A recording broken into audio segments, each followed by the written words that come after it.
Royal টেরেল মিউজিয়ামের দুর্গম ব্যাডল্যান্ডসের হৃদয়ে লুকিয়ে আছে পৃথিবীর অন্যতম বিস্ময়কর ডাইনোসর জাদুঘর স্বাগতম ড্রামহেলারে। ডাইনোসরের রাজধানী নামে পরিচিত সেই শহরে, যেখানে কোটি কোটি বছর আগে বিচরণ করত বিশাল প্রাগৈতিহাসিক প্রাণীরা। 1985 সালে প্রতিষ্ঠিত রয়্যাল টেরেল মিউজিয়াম হল কানাডার একমাত্র জাদুঘর যা সম্পূর্ণভাবে জীবাশ্মবিদ্যা বা প্যালিওন্টোলজিকে উৎসর্গ করা হয়েছে। জাদুঘরটির নামকরণ করা হয়েছে ভূতত্ত্ববিদ জোসেফ বার্ট টিরেলের নামে, যিনি 1884 সালে আলবার্টায় 7 কোটি বছর পুরনো একটি ডাইনোসরের খুলি আবিষ্কার করেছিলেন।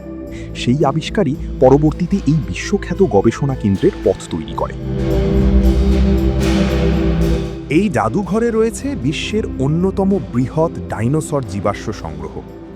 আকাশ ছোঁয়া টাইরানোসরাস রেক্স, ট্রাইসেরাটপস এবং আলবার্টোসরাসের কঙ্কাল যেন কোটি বছরের পুরনো পৃথিবীর গল্প শোনায়। প্রতিটি জীবাশ্ম আমাদের ফিরিয়ে নিয়ে যায় এমন এক সময়ে যখন পৃথিবীতে রাজত্ব করত বিশাল সরীসৃপেরা। তবে রয়্যাল টিরেল মিউজিয়াম শুধু ডাইনোসর দেখার জায়গা নয়, এটি বিশ্বের অন্যতম গুরুত্বপূর্ণ গবেষণা কেন্দ্র। পৃথিবীর বিভিন্ন প্রান্ত থেকে জীবাশ্মবিদরা এখানে আসেন প্রাচীন প্রাণীর রহস্য উদ্ঘাটন করতে এবং পৃথিবীর অতীত ইতিহাসকে নতুনভাবে বুঝতে।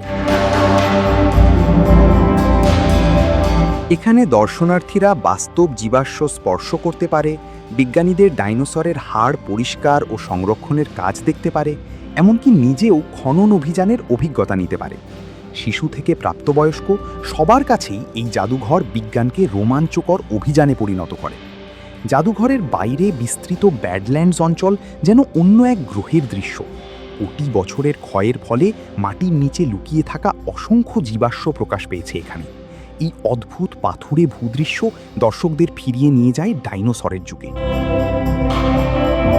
আজ রয়্যাল টিরেল মিউজিয়াম পৃথিবীর নানা প্রান্তের মানুষকে আকর্ষণ করছে এবং পৃথিবীর সুদূর অতীত সম্পর্কে নতুন প্রজন্মের কৌতূহল জাগিয়ে তুলছে।